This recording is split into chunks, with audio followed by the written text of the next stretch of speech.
আসসালামু আলাইকুম ওয়া রাহমাতুল্লাহি ওয়া বারাকাতুহু। আলহামদুলিল্লাহ ওয়া সলাতু ওয়াসসালামু আলা রাসূলিল্লাহ ওয়া বা'দ। দিনী ভাই এবং বোনেরা, মাসিক শেষ হওয়ার পরে, মাসিক শেষ হওয়ার আলামত বোঝার পরে গোসল না করে স্বামী স্ত্রী মিলিত হয়ে গেলে, সহবাস করে ফেললে, সহবাসের পরে যদি আবার ব্লাডিং শুরু হয়, সেক্ষেত্রে কি এটা হায়েজ ধরা হবে নাকি এটাকে আহ ভিন্ন একটা রক্ত ধরা হবে? অত্যন্ত গুরুত্বপূর্ণ একটা বিষয়।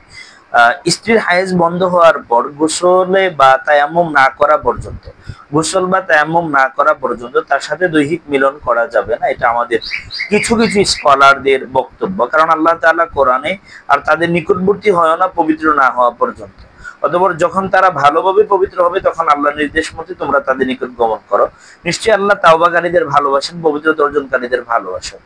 আল্লাহ তাআলা স্ত্রী মিলনের জন্য দুটি শর্ত আরোপ করেছেন: হায়েজ বা নিফাসের রক্ত বন্ধ হওয়া, জানাজাতের গোসল করা। তাফসীরে তাবারি থেকে সূরাতুল বাকারা 222 নম্বর আয়াতের আলোকে বিষয়টা আসছে। আল্লাহ তাআলা ওয়াসআলুনাকা আনিল মাহিদ, এই আয়াতে আল্লাহ এই বক্তব্যটা দিয়েছেন। কোন কোন স্কলারগণ বলেছেন, ফুকাহায়ে কেরামের মতে, স্ত্রী যদি হায়েজ থেকে পবিত্র হওয়ার আলামত প্রত্যক্ষ করেন, বুঝতে পারেন, তবে স্বামী স্ত্রী যদি একান্তে মিলিত হয়ে যায়, তবে সেক্ষেত্রে যদি পবিত্রতার গোসল নাও করে, কবিরা গুনাহ হবে না, সমস্যা হবে না। কিন্তু যদি মিলিত হওয়ার পরে আবার ব্লাডিং শুরু হয় এবং নির্ধারিত হায়েজের সময় শেষ হয়ে যায়, তবে এতে করে কোনো সমস্যা হবে না।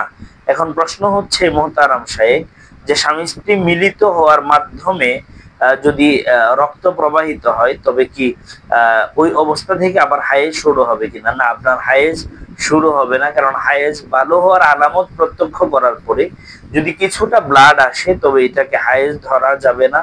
এটা ইস্তেহাজাও হতে পারে, ইস্তেহাজাও হতে পারে, তবে হায়েজ ধরা যাবে না।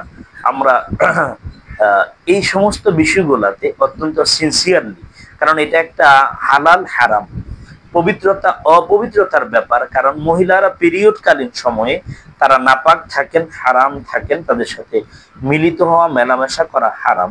যেহেতু আমরা একটা নির্ধারিত সময় ধৈর্য ধারণ করেছি, স্ত্রী পবিত্রতার সম্পূর্ণ কাঠামো পুরা করার আগ পর্যন্ত স্ত্রীর সাথে মিলিত হওয়া এটা যুক্তিযুক্ত নয়। অর্থাৎ স্ত্রী পবিত্র হওয়ার পরে, ফরজ গোসল করার পরে তার সাথে মিলিত হওয়া যুক্তিযুক্ত। আল্লাহ তাআলা আমাদের দিনী বোনদেরকে এবং ভাইদেরকে আল্লাহ তাআলা তৌফিক দান করুন। আমিন। আসসালামু আলাইকুম।